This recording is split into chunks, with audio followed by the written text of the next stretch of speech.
Let's make queso fresco. In a medium-sized bowl, heat the milk to 170 degrees. Then remove from heat. Add white vinegar and apple vinegar. Stir well and let it rest for 30 minutes. Transfer the curds into colander with cheesecloth. Let it rest for 30 more minutes. Then add salt and mix gently. Hang the parcel for another 30 minutes. Then transfer cheese into a form and refrigerate overnight under the press. Then remove from form and enjoy.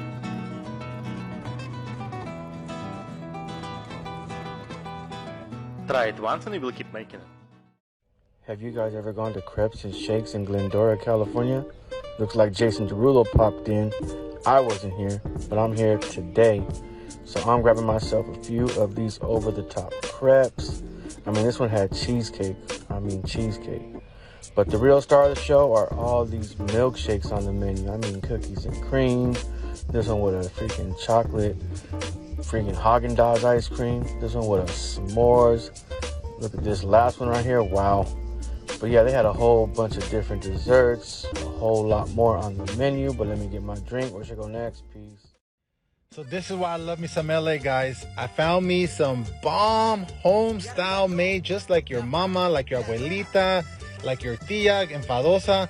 Picadillo, enchiladas, queso cotija, pollo. Dude, the street food in LA, it don't get better. Look at the crema hooking you up. Look at this. This was my favorite part right here, the chile de aceite. Chile de aceite always comes through. The picadillo was delicious. The sopes, the taquitos, straight hooking it up, guys. If you want some bomb street food, you want to get a little bit of LA, look at this. And for some dessert, some plátano fritos drowned in some rompope. Epic dessert, epic street food. You already know. Let's go. Vámonos. This is how I make my huevos rancheros without a tostada. Heat some oil on your cast iron skillet, and if you don't have one, get one. The eggs won't stick and they taste a lot better. Cover them, cook them for 2 minutes at low-medium heat. Cut the onions and your jalapeños. Y este huevo ya se coció. Now let's saute the onion, the jalapeños, and oh my gosh, I just love the smell of cooked onions.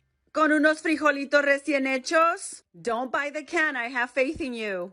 Top it off with beans, the jalapeños, the sauteed onions, lots of cheese, crema, y esa salsa fresca.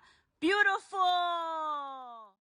For today's Taco Tuesday, we're making shredded beef tacos. To get started with this recipe, we're going to mince 2 tomatoes, half an onion, 2 jalapeños, and 3 large garlic cloves. We also need 4 to 5 pounds of boneless chuck roast. Cut the chuck roast into smaller pieces, then generously season with salt and pepper. Now we're going to take this over to the stove to sear the meat. Heat up a Dutch oven pan over medium-high heat and melt 2 tablespoons of lard. If you can't consume lard, you can also substitute it with vegetable oil or an oil of your choice. Sear the meat for about a minute on each side to seal in the flavor, then remove it and continue with the rest of the pieces until they're all done. Using the same pot, add in the minced vegetables and saute for about 2 to 3 minutes or until they're nice and fragrant and withered. For seasonings, we need 2 tablespoons of chili powder, 1 tablespoon of Mexican oregano, 1 teaspoon of ground coriander, allspice, and cumin, and salt and pepper if needed. Mix in the seasonings with the rest of the ingredients and saute for an additional minute.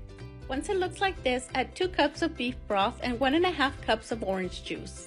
Give it a light mix, then add the meat back into the pot. Once it reaches a light simmer, turn down the burner to low. I set mine at 2.5. Cover and cook for 2.5 to 3 hours. This recipe can also be prepared in an Instant Pot or in a slow cooker. This recipe tastes great on flour or corn tortillas, and it also makes a great filling for chimichangas. But today we're going to use it for tacos, and for that we're going to prepare some homemade corn tortillas.